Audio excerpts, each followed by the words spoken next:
Health experts are warning of a second wave of COVID-19 infections as the winter months loom. On October 8th, the WHO reported a record one-day increase in global coronavirus cases, with 330,000 reported new cases in just 24 hours, led by a surge of infections in Europe. As a region, Europe is now reporting more new cases than India, Brazil, or the U.S., which are still struggling to control the first wave of the pandemic. Why are the months ahead so treacherous, and what does the world need to know about this next phase of the pandemic? What is the outlook for global cooperation? Joining me from Paris is Professor Joav Toker from the American Graduate School in Paris, in Beijing by Wang Cong, chief reporter at the Global Times, and from Berlin via Skype, Daniel Gros, director of the Center for European Policy Studies. Professor Toker, I do want to start with you. First wave versus second wave, what is the difference here? And is that difference being perceived and understood by Europe? Because given the new cases there in many countries, the UK, Spain, and France, the Europe has a lot to do. Well, there is a debate within scientists whether we should call it a second wave or is it just an extension of the first wave, and I don't really think that in terms of public policies that makes a lot of difference. Well, once we're through that, hopefully soon, we're going to have perspective and we could time it on and off and say whether that was indeed an extension of what the entire world has gone through in January, February, March, or whether that's a new. What is common to the appreciation in all parts of Europe, starting from Scandinavia all the way down to Italy and Spain and Greece, is that the characteristics of what European countries see now are different from what used to be the case in March and April. Namely, the way the pandemic hit in terms of mortality is weaker. Most probably because of the efforts which had been accumulated over these last 5-6 months by the sanitary infrastructures. One more thing which is important to keep in mind as winter comes, climate-wise arrives, is of course the fact that people spend more time indoors, and that of course brings up the chances of quick and rapid contamination, which of course works against the public efforts to try and to limit it. The third and fourth dangers are the ones of confusion between the regular, so-called normal flu arrivals come September and October and November, and this vicious new COVID-19 virus. And what it might mean in terms of hospitals and in terms of public management of those thousands and thousands of patients in the state of confusion who would knock at the doors of hospitals. Mr. Gros, I want to come to your department now, which is policy making. I think we can all agree that we've had some understanding about a possibility of at least a second wave, despite our different understandings about what a second wave actually means, about a possibility that second wave could hit all of us come this winter. In terms of policies, are the Europeans ready to roll out policies to make sure that it is well prepared and equipped to deal with that possibility? Yeah, this new wave at least presents a particular issue for authorities all over Europe. As the colleague already said, it appears much less dangerous in the sense that the number of infections is as high as it was earlier this year.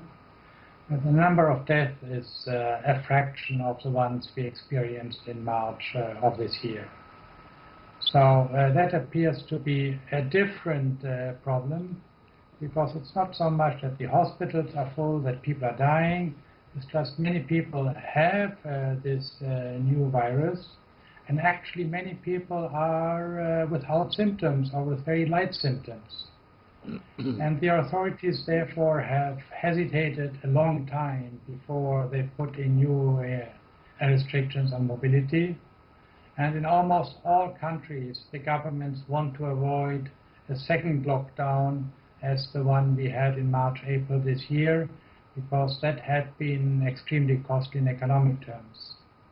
So most authorities are now trying milder forms of restrictions, of saying people should not get together in larger groups. Bars and restaurants have to close earlier, but for the time being, many countries hope that with this milder form of restrictions, they can go through the winter. Mr. Wang here in Beijing. Now, China, just like any other country, knows what could happen this spring, and we've all been preparing for that possible second wave here.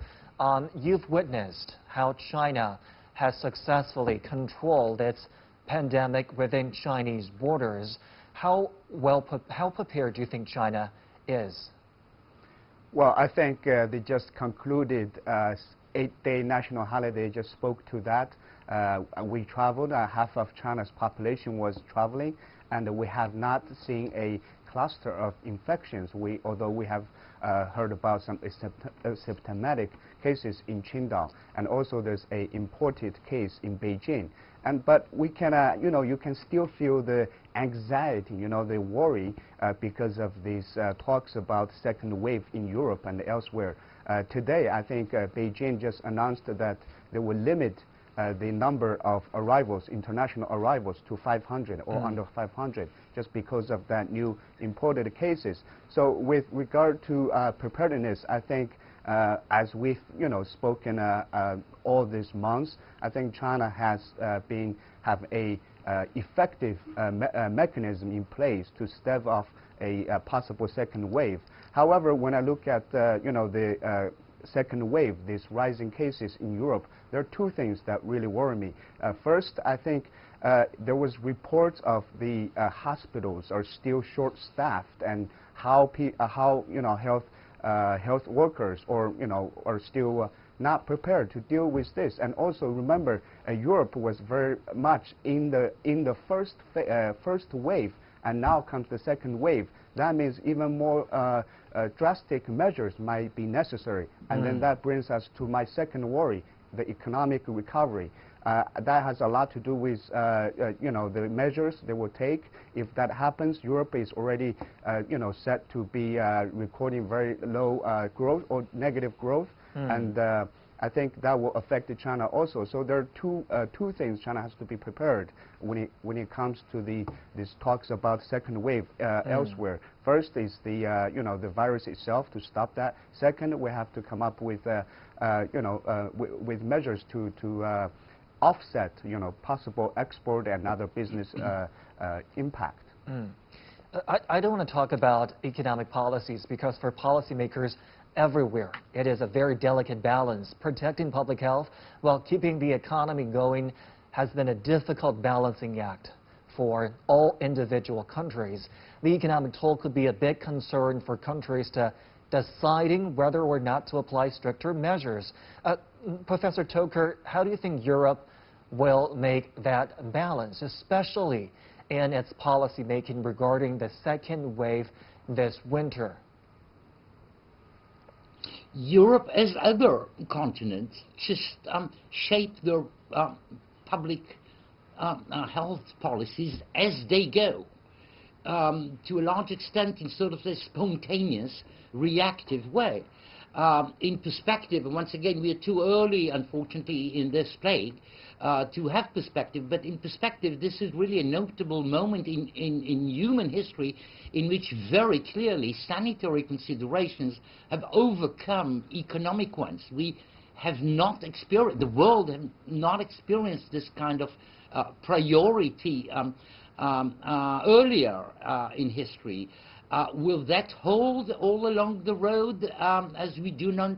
How long shall we have to live all around the world with this virus? How efficient will a vaccine be once a vaccine arrives, and what will be the characteristics of this vaccine in terms of immunity? How long would that immunity, if ever, last? So, and will there be other compromises necessary as time goes on? And that would, of course, interfere with the question you put in terms of this balance between economic factors and public health, saving life factors.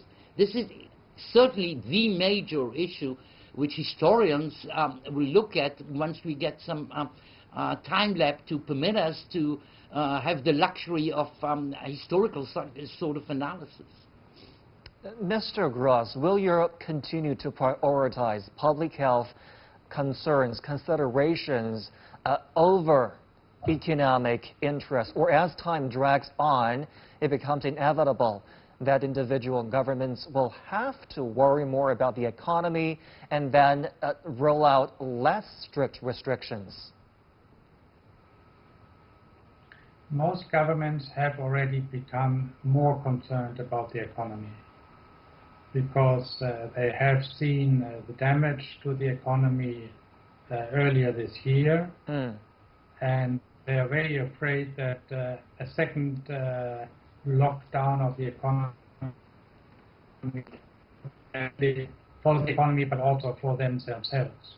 And the population was ready to accept very harsh measures earlier this year because it was a surprise.